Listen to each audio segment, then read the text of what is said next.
wakati huu ni shida moja tu, William Samoei Ruto. Hakuna shida nyingine, na ni kwa sababu amekataa kuwa Daudi wa muda huu.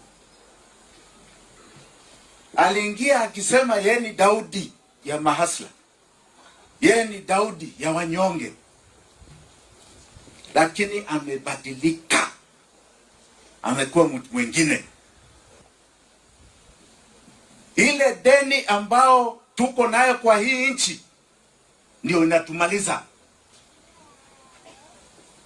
Ukiamuka asubuhi unalipa deni ambao haijakuja kufanya kazi hapa.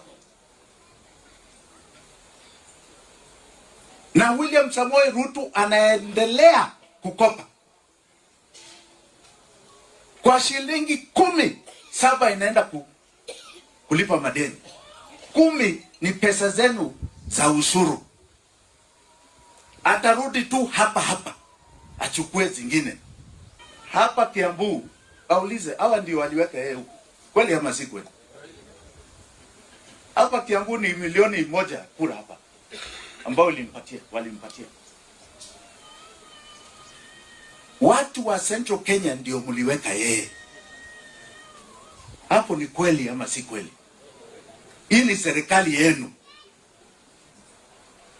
Alafu mnabadilika. Ushuru ya Kenya ni nani analipa ushuru? Si ni nyinyi? Zaidi ya kila mtu ni nyinyi. Sasa ushuru inapanda ama inapunguza? Kweli, sema kweli, inapanda ama inapunguzwa? Yaani unaumia baada ya hiyo kura. Unaumia zaidi. Na wakija hapa unawapigia kwa makofi. Unawapigia makofi. Uchungu ni mingi, unawapigia makofi. I am sorry. William Samoei Ruto, no more. Wakati nilikuwa Kiambu, niliambia watu huku in January, nimempatia miezi 3. Mwezi moja umepita. Tuko Februari. Machi na karibia.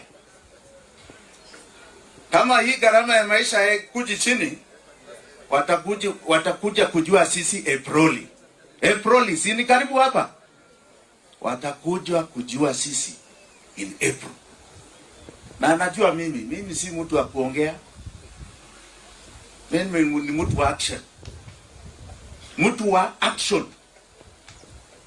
In April this year,